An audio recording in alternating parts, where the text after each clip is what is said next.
Olá galerinha do nosso canal, sejam bem-vindos.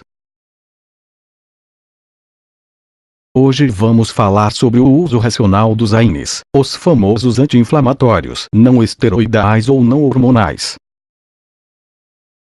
Para começar a entender como agem, o que fazem, quem são e quais os problemas que eles causam, você tem que saber sobre uma substância chamada prostaglandina H2 síntase, conhecida como ciclooxigenase, e para os íntimos é conhecida como COX.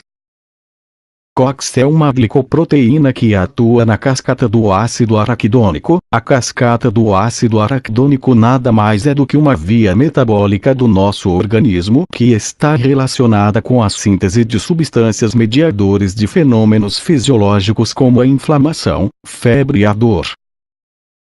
Essa glicoproteína é dividida em COX-1, COX-2 e COX-3. Vamos abordar somente a COX-1 e COX-2. A COX-1 está ligada às funções fisiológicas do corpo e aos efeitos da homeostase, também ligada na proteção gástrica, no funcionamento dos rins e na função plaquetária. Já a COX-2 está ligada aos efeitos inflamatórios, como o edema, a dor, a febre, tudo que envolva a inflamação. Mecanismo de ação. Os AINES agem inibindo a COX e com essa inibição eles conseguem o alívio dos efeitos inflamatórios. Eles também são antipiréticos, consiste em controlar o centro da febre no hipotálamo, é anti-inflamatório, diminuindo o edema, e analgésico que consiste na vasoconstrição, diminuindo os estímulos nas terminações nociceptivas por bradicenina. Exemplos de inibidores não seletivos de COX. Ácido acetilsalicílico, indicado como anti-inflamatório, antitérmico, antiagregante plaquetário e queratolítico, analgésico para dores leves e moderadas. Contraindicado para crianças por causa da síndrome de Raynaud, para gestantes e para indivíduos que têm gastrite úlcera. Paracetamol, inibidor não seletivo de COX. Fármacos derivados do ácido propiônico, como por exemplo ibuprofeno, cetropofeno, naproxeno, derivados do ácido fenilacético, como por exemplo, diclofenaco, derivados do ácido oxicam, como por exemplo, piroxicam, meloxicam. Todos estes são exemplos de fármacos inibidores não seletivos de COX. Exemplo de inibidores seletivos de COX-2.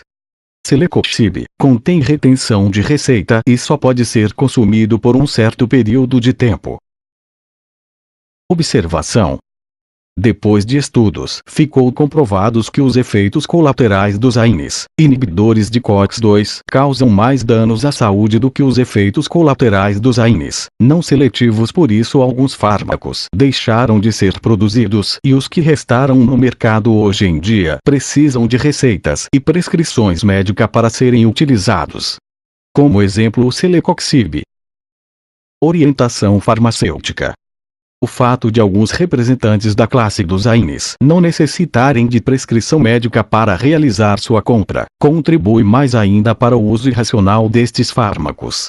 Portanto, cabe ao farmacêutico orientar os usuários sobre a utilização correta destes medicamentos e os principais efeitos adversos. Dentre as recomendações mais comuns está a ingestão de alimentos antes do uso dos AINES, a fim de evitar os efeitos gastrointestinais.